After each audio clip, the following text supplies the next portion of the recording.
Boom boom boom. La la la.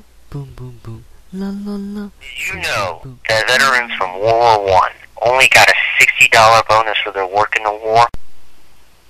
A group called the American Legion started a political movement to get a bigger bonus for our vets.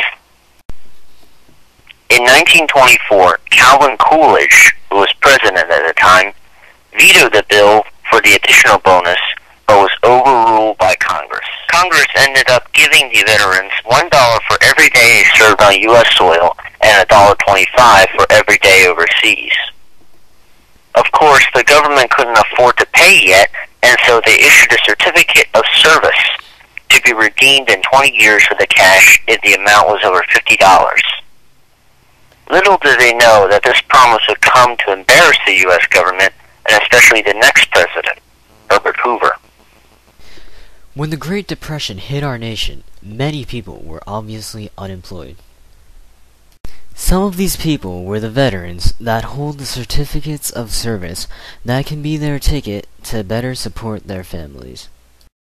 Because of this, in May of 1932, many unemployed veterans began traveling across the country to go to Washington, D.C. to ask for their bonus to come earlier. By mid-June, there was an estimated amount of 20,000 veterans and family members that had gone to Washington, and their leader was a man named Walter Waters. This crowd of people soon became known as the Bonus Army by the public, but called themselves the Bonus Expeditionary Force. Because there were so many, they camped out in parks and military bases around the city, and these camps were called Hoovervilles. The largest Hooverville, which had about 10,000 veterans and their families, was established across the river from the Capitol building in a place called Anacostia Flats.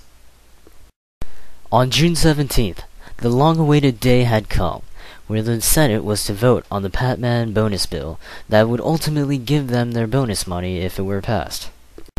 By nighttime, 10,000 of these Bonus Army soldiers gathered in front of the Capitol building to hear of the result. Walter Waters had finally come out of the building to announce the denial of the bill by the Senate, which lost 62 to 18 votes. Everybody in the area was silent, until Mr. Waters said, "Sing America and go back to your billets," which led to the veterans singing as a march began in front of the Capitol until Congress was adjourned.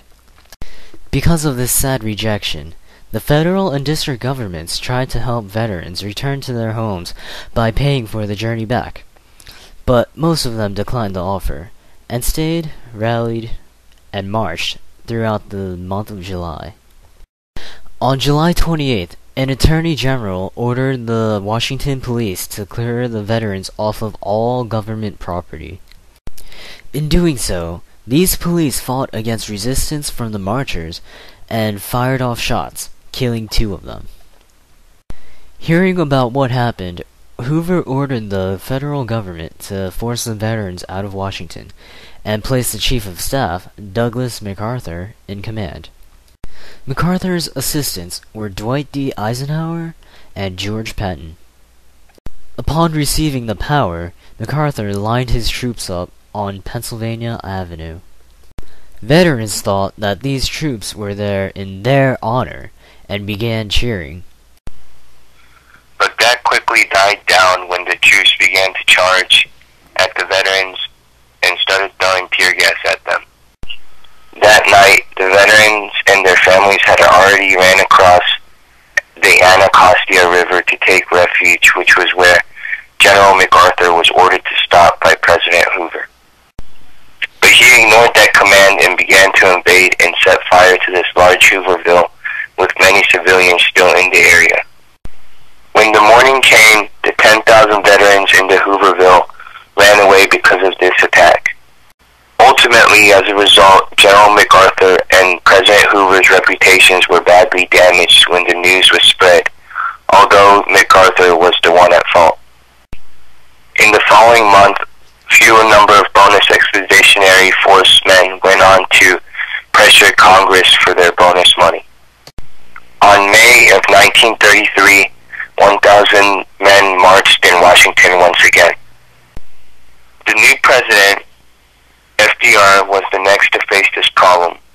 He was also opposed to the idea of giving the bonus checks to the veterans. However, he still showed his care for the jobless veterans by giving out an executive order allowing 25,000 of them to work in the CCC. Because of this alternative solution, the veterans slowly began to withdraw from Washington and the matter was resolved. In the end of the two marches, a total of 4 veterans were killed and 50 more were injured, along with some Washington police officers. Boom boom boom, la la la, boom boom boom, la la la, boom boom boom, la la la, boom boom boom, la la la, boom boom boom, la la la, boom boom boom, la la la.